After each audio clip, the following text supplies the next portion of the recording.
उर्मिला जी के कान में अपने पोते मुन्ना के रोने की आवाज लगातार आ रही थी। फिर भी वह फोन पर अपनी बहन से बतियाते हुए बोली, क्या बताऊं दीदी, दोपहर के 1 बज गए हैं। मैं 4 बार बहू को आवाज लगा चुकी हूँ कि मुझे और अपनी ननद को खाना परोस कर दे दो, लेकिन अभी तक वह कमरे से बाहर ही नहीं निकली। बहू तो कुछ करती ही नहीं है। काव्या उसी समय एक हाथ में मुन्ना को गोद में उठाए हुए और दूसरे हाथ में खाने की थाली लेकर सास के कमरे की ओर आ रही थी। सास की यह बात सुनकर वह हैरान रह गई और सोचने लगी कि मुन्ना को संभालने के साथ साथ घर का सारा काम मुझे करना पड़ता है। घर में सास और ननद के होते हुए भी ना तो कोई बच्चे को संभालता है और ना ही घर के कामों में कोई मदद करता है। फिर भी मम्मी जी शिकायत कर रही हैं कि बहू तो कुछ करती ही नहीं है। उसकी आंखों में आंसू आने लगे। फिर भी वह चुपचाप सास के कमरे में पहुंची। बहू को देखते ही कमला जी ने तुरंत फोन काट दिया और बहू की ओर ताना उछालते हुए बोली, आ गई महारानी जी, मिल गई तुम्हें फुर्सत। ऐसी बहू लाने का फायदा ही क्या हुआ जो समय पर खाना भी ना मिले। तभी उसके ननद भी रूम के दरवाजे पर आकर खड़ी हो गई और कहने लगी, भाभी मुझे खाना कब दोगी? आपको कब से भूख लगी है मुझे। अब तो काव्य से रहा नहीं गया। वह गुस्से में बोली, रिया तुम इतनी छोटी भी नहीं हो कि खुद के लिए खाना भी परोस कर ना ले सको। बना बनाया खाना परोस कर लेने के लिए भी तुम्हें मेरा इंतजार करने की क्या जरूरत है? तुम देख रही हो कि मुन्ना को बुखार है, वह कितना चिड़चिड़ा हो रहा है। ऐसे में भी बस तुम्हें अपने खाने पीने की ही पड़ी है। रिया कहने लगी, तो क्या मुन्ना के पीछे मैं भूखी रह लूंगी तो इसका बुखार ठीक हो जाएगा? आप मुझसे ऐसी बातें क्यों कर रही हैं भाभी? तब काव्या ढीठ शब्दों में बोली, मैं तुम्हें तो खाना परोस कर बिल्कुल भी नहीं दूंगी। तुम अभी के अभी जाओ और मेरे लिए भी खाना लेकर आओ और खुद भी खाना खाओ। रिया कहने लगी, मैं किसी के लिए खाना नहीं परोसने वाली। यह सब आपका काम है, मेरा नहीं। और आप मुझे खाना नहीं दोगी तो मैं भी खाना नहीं खाऊंगी। इतना कहकर मैं गुस्से में पांव पटकते हुए वहां से चली गई। इधर कमला जी खाने का कौर मुंह में डालते हुए बोली, बहू आजकल तुम्हारी हिम्मत कुछ ज्यादा ही बढ़ गई है। तुम्हें क्या लगता है कि बच्चे के बहाने तुम घर के कामों से बच जाओगी? अभी किचन में जाओ और अपनी ननद को खाना परोस कर दो। काव्या बोली, आपको मेरी परेशानियां दिखाई नहीं देती? मैं हमेशा तो काम करने से मना नहीं करती हूँ। अभी मुन्ना रो रहा है तभी तो मैं थोड़ी मदद के लिए बोल रही थी।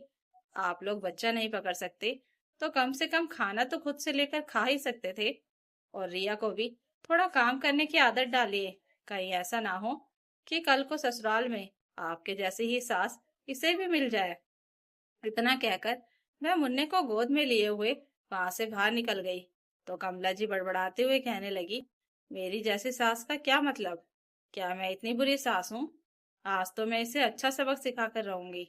उन्होंने खाना खाने के बाद तुरंत ही अपने बेटे रोहित को फोन करके सारी बातें बता दी। रोहित ऑफिस में जरूरी काम कर रहा था। वह वैसे ही परेशान था। माँ की बातें सुनकर वह झुंझला उठा और बोला, माँ मैं घर आता हूँ फिर बात करेंगे। ऐसा कहकर उसने फोन काट दिया। दिन भर वह काम में व्यस्त रहा। शाम को जब वह थोड़ा फ्री हुआ तो उसने काव्या को फोन लगाया और बातों ही बातों में उससे पूछा कि आज घर पर क्या हुआ था।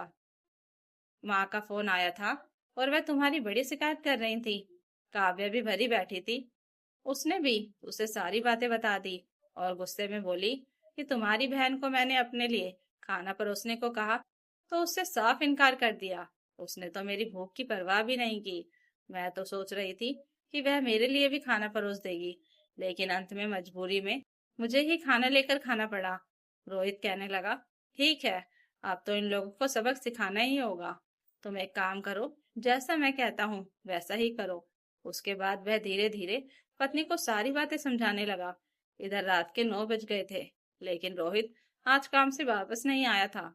रोज तो वह शाम को 6 बजे ही वापस आ जाता था। इधर रिया दोपहर में बाहर खाना खाने चली गई थी। उसके बाद वह अपनी सहेलियों के साथ शॉपिंग पर चली गई थी।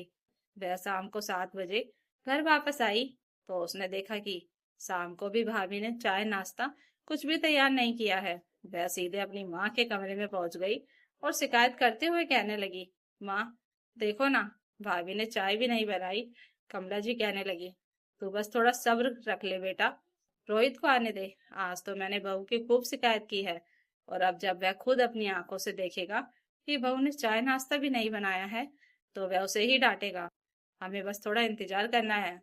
तब तक तू यह नमकीन और बिस्किट खा। फिर दोनों माँ बेटी मिलकर नमकीन और बिस्कुट खाते हुए टीवी देखने लगी। वह दोनों बेचैनी से रोहित के आने का इंतजार कर रही थी कि घर आने के बाद वह अपनी पत्नी से खूब झगड़ा करेगा। लेकिन देखते ही देखते रात के 9 बज गए। रोहित अभी तक आया नहीं था, और बहू भी कमरे से बाहर नहीं निकल रही थी। अब तो कमला जी के सब्र का बांध टूटने लगा, और वह सोचने लगी कि कब रोहित घर आएगा, कब खाना बनेगा, और कब हम लोग खाएंगे। धीरे धीरे उन्हें ज्यादा ही भूख लगने लगी, तो वह अपनी बेटी को साथ लेकर बहू के कमरे के बाहर पहुंची और गुस्से में सीधे उसके कमरे में घुस गई। उन्होंने देखा कि काव्या मुन्ना के सिर पर गीले पानी की पट्टियां कर रही थी। वह कहने लगी, बहू, अभी तक तुम्हारे बेटे के बुखार का ड्रामा खत्म नहीं हुआ क्या? अब यह एपिसोड खत्म करो और जाओ किचन में जाकर बहू का फर्ज निभाओ। बहुत अच्छी माँ होने का ढोंग कर लिया तुमने। काव्या बोली, मम्मी जी, खाना आप लोग भी बना सकते हैं। रिया को आपने खाना बनाना नहीं सिखाया है क्या? कल को इसकी शादी होगी तो ससुराल में जाकर क्या अपनी सास से खाना बनवाएगी? यह सुनकर कमला जी गुस्से में बोली, यह तुम्हारे जैसी कामचोर बहू नहीं बनेगी। यह अपने ससुराल में सारी जिम्मेदारी अच्छे से निभाएगी। मेरी बेटी को बीच में लाने की जरूरत नहीं है। इस घर की बहू तुम हो, तो अपने फर्ज तुम निभाओ। तभी दरवाजे की घंटी बजी। रिया दौड़कर दरवाजा खोलने गई। सामने रोहित को देखकर वह जोर से बोली, माँ, भैया आ गए। तब कमला जी भी हॉल में आई और बेटे से शिकायत करते हुए बोली, देख ले बेटा, रात के 10 बजने वाले हैं, अभी तक तेरी बीवी ने खाना नहीं बनाया। तब रोहित शांत स्वर में बोला, माँ, किसने कहा था तुमसे भूखे बैठने के लिए? तुम और रिया मिलकर खाना बना सकती थी। फिर उसने माँ और बहन को समझाया कि अगर बहू बच्चे की वजह से व्यस्त है, तो परिवार को उसकी मदद करनी चाहिए। यह सुनकर कमला जी और रिया दोनों चुप हो गईं। रोहित बोला, अगर काव्या बीमार पड़ गई तो मैं उसे आराम करने के लिए मायके भेज दूंगा। यह सुनते ही कमला जी घबरा गई और बोली, नहीं बेटा, बहू यहीं रहेगी। मैं मुन्ना को संभाल लूंगी, और रिया भी भाभी की मदद कर देगी। रोहित मुस्कुराकर बोला, ठीक है माँ, लेकिन आज खाना बनाने की जरूरत नहीं है। मैं बाहर से खाना लेकर आया हूँ। यह सुनकर सब डाइनिंग टेबल पर बैठ गए। कमरे के अंदर बैठी काव्या भी पति की सारी बातें सुन रही थी। उसके मन को बड़ी राहत मिली कि आज पति ने समझदारी से अपनी माँ और बहन को सही राह दिखा दी थी। अगले ही दिन से कमला जी मुन्ना को संभालने लगी, और रिया भी भाभी की मदद करने लगी, क्योंकि उन्हें एहसास हो गया था कि परिवार की खूबसूरती इसी में है कि लोग एक दूसरे की परेशानियों को समझे और मुश्किल समय में एक दूसरे का सहारा बने। तो दोस्तों, अगर आपको यह कहानी अच्छी लगी हो तो कमेंट करके जरूर बताइएगा, और नई कहानियों के लिए चैनल को सब्सक्राइब जरूर कर लीजिएगा। Thank you for watching.